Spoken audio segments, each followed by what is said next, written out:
नमस्कार दोस्तों, आज हम सुनेंगे रवींद्रनाथ टैगोर जी की कहानी अनमोल भेंट मुन्ने की वापसी। कहानी आपको पसंद आए तो कृपया वीडियो को लाइक कर दीजिएगा, चैनल को सब्सक्राइब करना मत भूलिएगा। तो शुरू करते हैं आज की कहानी। अनमोल भेंट मुन्ने की वापसी। रायचरण 12 वर्ष की आयु से अपने मालिक का बच्चा खिलाने पर नौकर हुआ था। उसके पश्चात काफी समय बीत गया। नन्हा बच्चा रायचरण की गोद से निकलकर स्कूल में प्रविष्ट हुआ। स्कूल से कॉलेज में पहुंचा, फिर एक सरकारी स्थान पर लग गया। किंतु रायचरण अब भी बच्चा खिलाता था।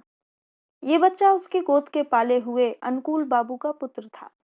बच्चा घुटनों के बल चलकर बाहर निकल जाता।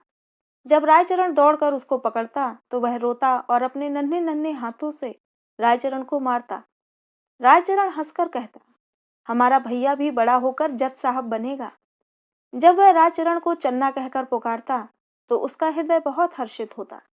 वह दोनों हाथ पृथ्वी पर टेक कर घोड़ा बनता और बच्चा उसकी पीठ पर सवार हो जाता।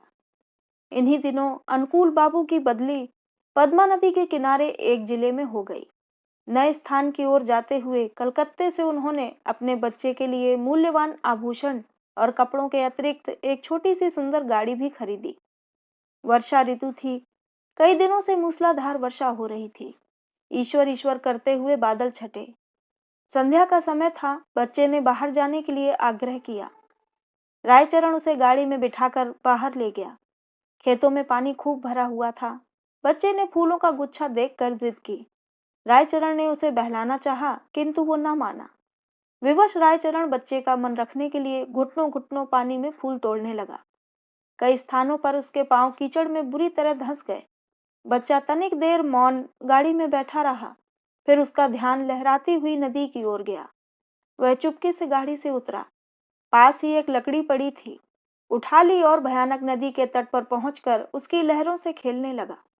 नदी के शोर में ऐसा मालूम होता था कि नदी की चंचल और मुंहजोर जलपरियां सुंदर बच्चे को अपने साथ खेलने के लिए बुला रही हैं। रायचरण फूल लेकर वापस आया तो देखा गाड़ी खाली है। उसने इधर उधर देखा। पैरों के नीचे से धरती निकल गई।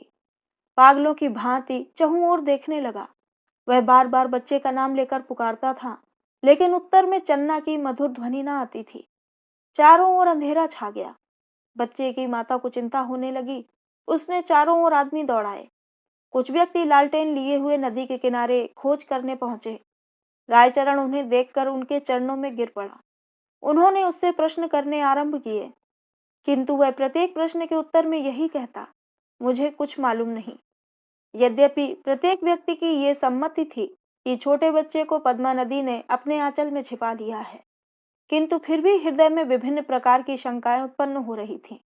एक ये कि उसी संध्या को निर्वासितों का एक समूह नगर से गया था और मां को संदेह था कि रायचरण ने कहीं बच्चे को निर्वासित के हाथों न बेच दिया हो। वह रायचरण को अलग ले गई और उससे विनती करते हुए कहने लगी, रायचरण, तुम मुझसे जितना चाहो रुपया ले लो, किंतु परमात्मा के लिए मेरी दशा पर तरस खाकर मेरा बच्चा मुझको वापस कर दो। परंतु रायचरण कुछ उत्तर न दे सका। केवल माथे पर हाथ मारकर मौन हो गया। स्वामिनी ने क्रोध और आवेश की दशा में उसको घर से बाहर निकाल दिया। अनुकूल बाबू ने पत्नी को बहुत समझाया, किंतु माता के हृदय से शंकाएं दूर न हुई। वह बराबर यही कहती रही कि मेरा बच्चा सोने के आभूषण पहने हुए था, अवश्य इसने। रायचरण अपने गांव वापस चला आया। उसे कोई संतान न थी और न ही संतान होने की कोई संभावना थी। किंतु साल की समाप्ति पर उसके घर पुत्र ने जन्म लिया, परंतु पत्नी सूतिका गृह में ही मर गई। घर में एक विधवा बहन थी। उसने बच्चे के पालन पोषण का भार अपने ऊपर लिया। जब बच्चा घुटनों के बल चलने लगा, वह घर वालों की नजर बचाकर बाहर निकल जाता। रायचरण जब उसे दौड़कर पकड़ता तो वह चंचलता से उसको मारता। उस समय रायचरण के नेत्रों के सामने अपने उस नन्हे मालिक की सूरत फिर जाती, जो पद्मा नदी की लहरों में लुप्त हो गया था। बच्चे की जबान खुली तो वह बाप को बाबा और बुआ को मामा इस ढंग से कहता था कि जिस ढंग से रायचरण का नन्हा मालिक बोलता था। रायचरण उसकी आवाज से चौंक उठता। उसे पूर्ण विश्वास था कि उसके मालिक ने उसके घर में जन्म लिया है। इस विचार को निर्धारित करने के लिए उसके पास 3 प्रमाण थे।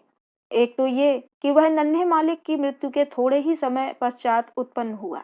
दूसरे ये कि उसकी पत्नी वृद्ध हो गई थी और संतान उत्पत्ति की कोई आशा न थी।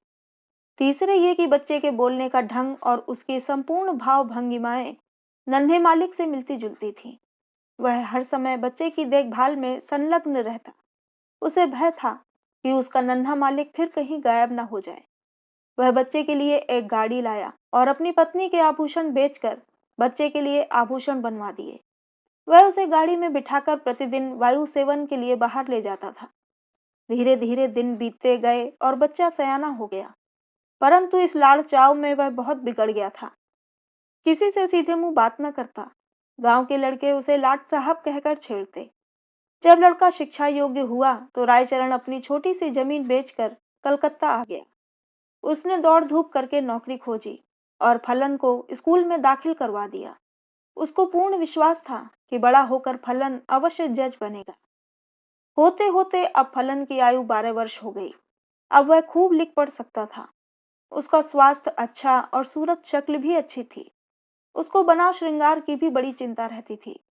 जब देखो दर्पण हाथ में लिए बाल बना रहा है। वह अपव्ययी भी बहुत था। पिता की सारी आय व्यर्थ की विलास सामग्री में व्यय कर देता। रायचरण उससे प्रेम तो पिता की भांति करता था, किंतु प्रायः उसका बर्ताव उस लड़के से ऐसा ही था जैसे मालिक के साथ नौकर का होता है। उसका फलन भी उसे पिता न समझता था। दूसरी बात यह थी कि रायचरण स्वयं को फलन का पिता प्रकट भी न करता था। छात्रावास के विद्यार्थी रायचरण के गवारपन का उपहास करते और फलन भी उन्हीं के साथ सम्मिलित हो जाता। रायचरण ने जमीन बेचकर जो कुछ रुपया प्राप्त किया था, वह अब लगभग सारा समाप्त हो चुका था। उसका साधारण वेतन फलन के खर्चों के लिए कम था। वह प्रायः अपने पिता से जेब खर्च और विलास की सामग्री तथा अच्छे अच्छे वस्त्रों के लिए झगड़ता रहता था। आखिर एक युक्ति रायचरण के मस्तिष्क में आई। उसने नौकरी छोड़ दी और उसके पास जो कुछ शेष रुपया था फलन को सौंप कर बोला, फलन, मैं एक आवश्यक कार्य से गांव जा रहा हूँ। बहुत जल्द वापस आ जाऊंगा। तुम किसी बात से घबराना नहीं। रायचरण सीधा उस स्थान पर पहुंचा जहां अनुकूल बाबू जज के ओहदे पर लगे हुए थे। उनके और कोई दूसरी संतान न थी। इस कारण उनकी पत्नी हर समय चिंतित रहती थी। अनुकूल बाबू कचहरी से वापस आकर कुर्सी पर बैठे हुए थे और उनकी पत्नी संतानोत्पत्ति के लिए बाजारू दवा बेचने वाले से जड़ी बूटियां खरीद रही थी। काफी दिनों के पश्चात वह अपने वृद्ध नौकर रायचरण को देखकर आश्चर्यचकित हुई। पुरानी सेवाओं का विचार करके उसको रायचरण पर तरस आ गया और उससे पूछा, क्या तुम फिर नौकरी करना चाहते हो? रायचरण ने मुस्कुराकर उत्तर दिया, मैं अपनी मालकिन के चरण छूना चाहता हूँ। अनुकूल बाबू रायचरण की आवाज सुनकर कमरे से निकल आए। रायचरण की शक्ल देखकर उनके कलेजे का जख्म ताजा हो गया और उन्होंने मुंह फेर लिया। रायचरण ने अनुकूल बाबू को संबोधित करके कहा, सरकार, आपके बच्चे को पद्मा ने नहीं बल्कि मैंने चुराया था। अनुकूल बाबू ने आश्चर्य से कहा, तुम ये क्या कह रहे हो? क्या मेरा बच्चा वास्तव में जिंदा है? उसकी पत्नी ने उछल कर कहा, भगवान के लिए बताओ, मेरा बच्चा कहाँ है? रायचरण ने कहा, आप संतोष रखें, आपका बच्चा इस समय भी मेरे पास है। अनुकूल बाबू की पत्नी ने रायचरण से अत्यधिक विनती करते हुए कहा, मुझे बताओ। रायचरण ने कहा, मैं उसे परसों ले आऊंगा। रविवार का दिन था। जज साहब अपने मकान में बेचैनी से रायचरण की प्रतीक्षा कर रहे थे। कभी वह कमरे में इधर उधर टहलने लगते और कभी थोड़े समय के लिए आराम कुर्सी पर बैठ जाते। आखिर 10 बजे के लगभग रायचरण ने फलन का हाथ पकड़े हुए कमरे में प्रवेश किया। अनुकूल बाबू की घरवाली फलन को देखते ही दीवानों की भांति उसकी ओर लपकी और उसे बड़े जोर से गले लगा लिया। उसके नेत्रों से अश्रुओं का समुद्र उमड़ पड़ा। कभी वह उसको प्यार करती, कभी आश्चर्य से उसकी सूरत ताकने लग जाती। फलन सुंदर था और उसके कपड़े भी अच्छे थे। अनुकूल बाबू के हृदय में भी पुत्र प्रेम का आवेश उत्पन्न हुआ, किंतु जरा सी देर के बाद उनके पितृ प्रेम का स्थान कानूनी भावना ने ले लिया और उन्होंने रायचरण से पूछा, भला इसका प्रमाण क्या है कि ये बच्चा मेरा है? रायचरण ने उत्तर दिया, इसका उत्तर मैं क्या दूं सरकार? इस बात का ज्ञान तो परमात्मा के सिवा और किसी को नहीं हो सकता कि मैंने ही आपका बच्चा चुराया था। जब अनुकूल बाबू ने देखा कि उनकी पत्नी फलन को कलेजे से लगाए हुए है, तो प्रमाण मांगना व्यर्थ है। इसके अतिरिक्त उन्हें ध्यान आया कि इस गंवार को ऐसा सुंदर बच्चा कहाँ मिल सकता था और झूठ बोलने से क्या लाभ हो सकता है। सहसा उन्हें अपने वृद्ध नौकर की बेध्यानी याद आ गई और कानूनी मुद्रा में बोले, रायचरण, अब तुम यहाँ नहीं रह सकते। रायचरण ने ठंडी उसास भरकर कहा, सरकार, अब मैं कहाँ जाऊं? बूढ़ा हो गया हूं, अब मुझे कोई नौकर भी न रखेगा। भगवान के लिए अपने द्वार पर पड़ा रहने दीजिए। अनुकूल बाबू की पत्नी बोली, रहने दो, हमारा क्या नुकसान है, हमारा बच्चा भी इसे देखकर प्रसन्न रहेगा।